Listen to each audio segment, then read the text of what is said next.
In case you missed the last video, I covered how we installed the windows and doors on the not so tiny house, and in this video I'm going to go over the electrical and plumbing rough-in work. Before we get to that though, let's rewind a bit and talk about the rest of the interior framing work we did, which you really need to have done prior to any electrical or plumbing work. And this was the last bit of work I did with the Perkins Builder Brothers crew before they had to move on to their current house build, and man, do things move a lot slower without them around. Reps to that. Yeah. Functional fitness.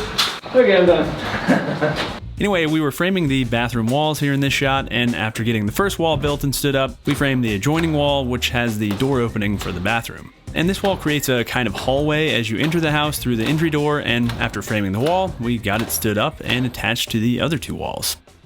Next, we needed to frame the ceiling in this area, as this hallway and bathroom won't have the same cathedral ceiling like the rest of the house. And this was mostly so some of our mechanicals like the plumbing vent stack and the mini split line set could run through these areas uninhibited.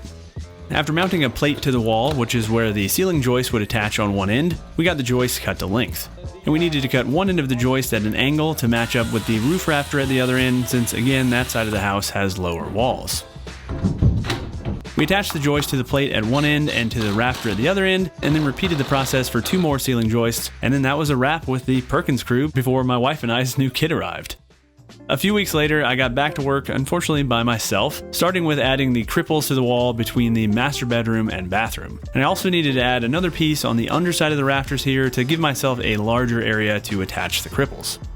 Once that was done, I could add that last ceiling joist, which will also act as a nailer for the drywall ceiling in this area. And I got the joist cut to length and wrestled it into the house, which was a little tricky by myself, only to realize I had cut the board just a hair too long. But thankfully I was able to shave a bit off with a circular saw without bringing the board back outside, and then I could get the joist attached. After adding that last joist, I also went back around and added a 2x6 across the top plates of these 2x4 interior walls, and these will act as nailers for the drywall in those areas. Also, in case you're not familiar with this nailer terminology I've been using kind of throughout the whole framing process, a nailer is basically just an additional piece of framing that's added so that you have a spot to attach your interior wall coverings later, which I'm illustrating here with these two pieces of plywood. Anyway, I repeated the process of adding cripples to the wall area above this newly framed ceiling, and you might notice that I added these cripples with the wide face of the board oriented outwards. This was mainly just to give myself additional surface area for attaching the drywall on this wall later. I repeated the cripple framing process on the partition wall between the living area and the guest bedroom. Once that was done, the interior framing work was pretty much complete, so I could have my electricians and plumbers come out to get their work started. And in case you're wondering why I didn't do this work myself, it's because I'm not allowed to, since I'm not a licensed electrician or plumber. And these trades will generally have to be subcontracted out if you live in an area that requires building permits and inspections. And honestly, unless you really know what you're doing, it's probably a good idea anyway, since you can get yourself into a lot of trouble with shoddy electrical and plumbing work. Anyway, the electrician started outside, getting the conduit ran in the trench running from our main house to the tiny house. And in case you missed the excavation video where I dug this trench, we aren't running a separate meter to this new house, but instead are just running a sub-panel to the tiny house from the panel in our main house. Once the electricians figured out where they wanted the conduit to end, they could start assembling it in the trench, starting on the back side of the tiny house where the panel will be located. They continued running the conduit in the trench, and as you can see, each joint needed to be glued so that the conduit was watertight. Once they got closer to the main house, they went ahead and ran the electrical lines through the conduit, starting by running some pull line through the conduit so the wire could be more easily pulled through later. My electrician, Robbie, had a really cool trick for getting the pull line through the conduit, and he started by tying a plastic grocery bag to one end of the line. Next, he placed a small shop vac hose at one end of the conduit and turned it on to create some suction, and then he fed the plastic bag into the conduit at the other end. Holy dude, that's insane. And as you can see, even with just that little shop vac running, the pull line was fed through the conduit super quick, and after running back to the other end of the conduit, we found the bag and pull line. That is quite brilliant. Next, Robbie cut off a few of the strands on each of these huge wires and bent them over to create a kind of hook where he could attach the pull line. And he tied and taped the pull line to the wire and then could finally run it through the conduit, which was a super easy process with the pull line attached. Alright! Once that was done, the guys could get back to running the conduit all the way to the house, and they went ahead and pulled the wire at this point in the process, as there were a whole bunch of turns left to add, which would have added a lot of friction if they had waited to pull the wire later. They got the rest of the line run into the panel in our garage, and then they could move into the tiny house to get the electrical work started inside. They started by drilling the holes for running Romex through the studs, and then got the various electrical boxes mounted throughout the house, but unfortunately that's where they ran out of time on this first day, and it was a few more weeks before they could come back to finish things up. In the interim, I got a few more things done so that they'd be able to wrap things up when they came back, starting by installing these cathedral ceiling mounts, which will be used for the ceiling fans and hanging lights throughout the house. And these were super simple to install and just attached with 2 screws into the collar ties in my case, and these will either be painted or wrapped with the plywood I plan to use on the walls and ceiling.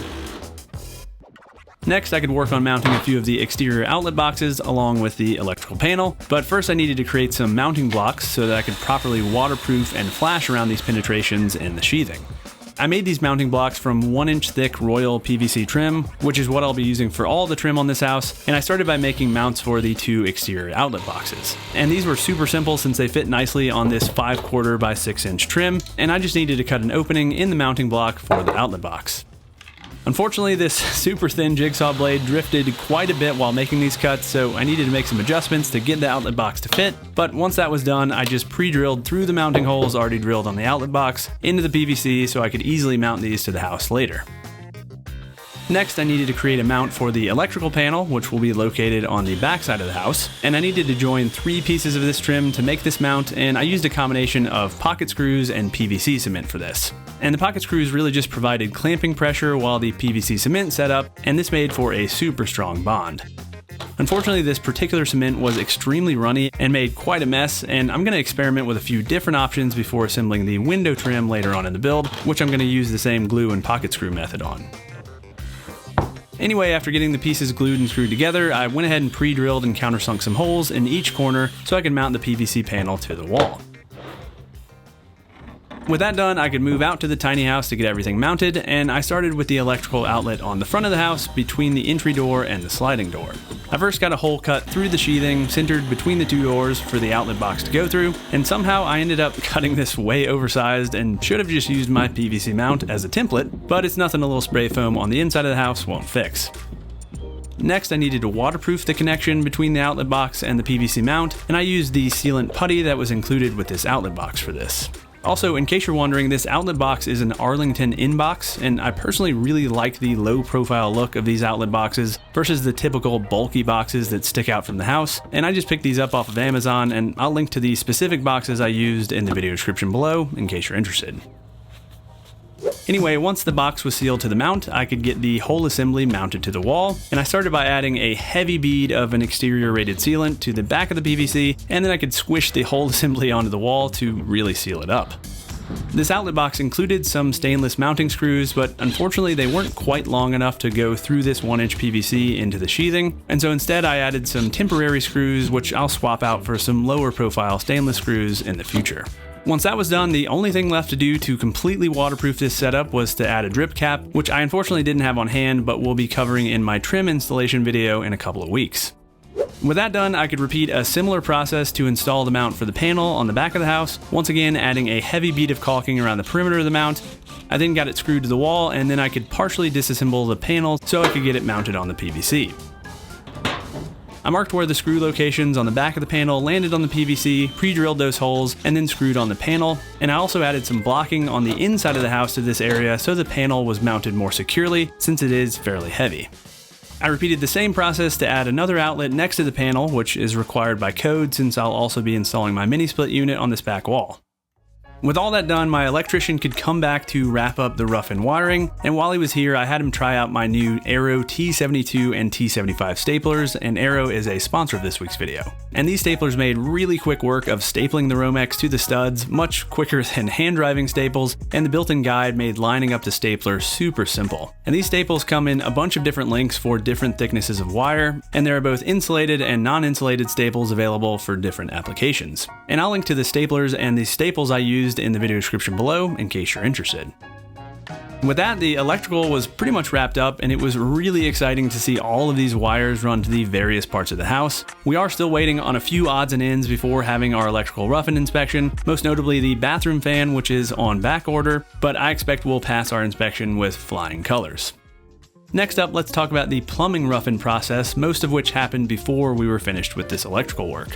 Before the plumber showed up, I wised up and made some better layout marks in the bathroom and kitchen in the form of painter's tape. Before adding the tape, I needed to clean up all of the chips left by the electricians, and then I could start getting things laid out, starting in the bathroom. I once again referenced my SketchUp model here and started by laying out the location of the floating vanity, which will be to your right as you walk into the bathroom.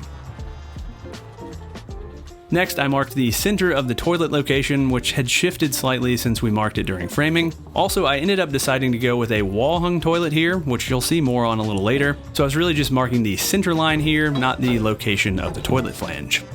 I finished up in the bathroom by marking out the shower area, which will have a center drain and a shower curb to help contain the water. With that, the bathroom area was done, so I could move on to the kitchen. I'll be using appliances from Samsung's small space lineup, including their compact fridge, dishwasher, wall oven, and cooktop, all of which will be perfect for this tiny house and will save us a bunch of space in this kitchen area. Since the fridge doesn't feature an ice maker, I'm also going to be adding a under-counter ice maker from Manitowoc in the island, which will be perfect for all of the entertaining we plan to do in this space, like making some cocktails during our parties. Once the layout work was done, my plumbers came out and started getting the plumbing roughed in, starting by drilling all of the various holes for the water supply lines as well as the sewer drain lines. They also needed to drill a hole up through the double top plate in the bathroom wall for the vent stack, which runs up through the roof, and unfortunately they ran right into an area where we had lapped a few pieces when adding this top plate and the nailers, and there were a bunch of nails to drill through here. And this is the main reason you really only want to nail your double top plate near the studs when adding them if you can, as otherwise your plumbers or electricians aren't going to be very happy with you when they have to drill through all of your nails. Anyway, the plumbers continued drilling the rest of the holes for the hot and cold water supply lines, and then they dropped lengths of PVC and PEX into these holes so that they could easily see where the holes were on the underside of the house while hooking everything up. To keep the pipes from falling right through the holes, they added some scraps of PVC to the drain pipe and PEX hangers to the PEX, which temporarily held them in place, and I thought that was pretty clever. Next, they worked on getting the wall-hung toilet unit attached, and this unit is located between the studs inside the walls.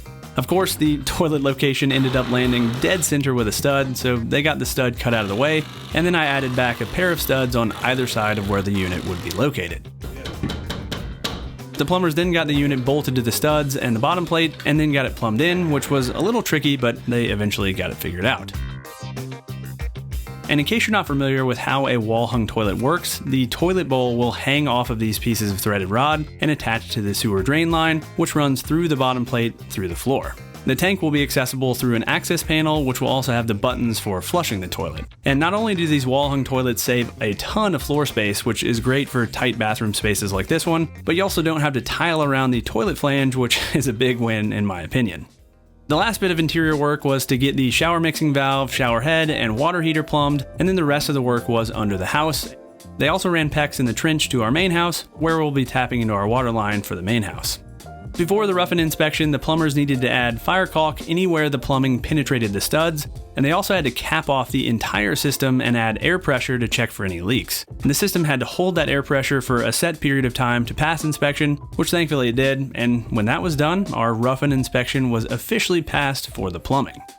With that, we could call our electrical and plumbing rough-in work pretty much done, which was a huge relief and meant that I could continue moving along with the build process on my own.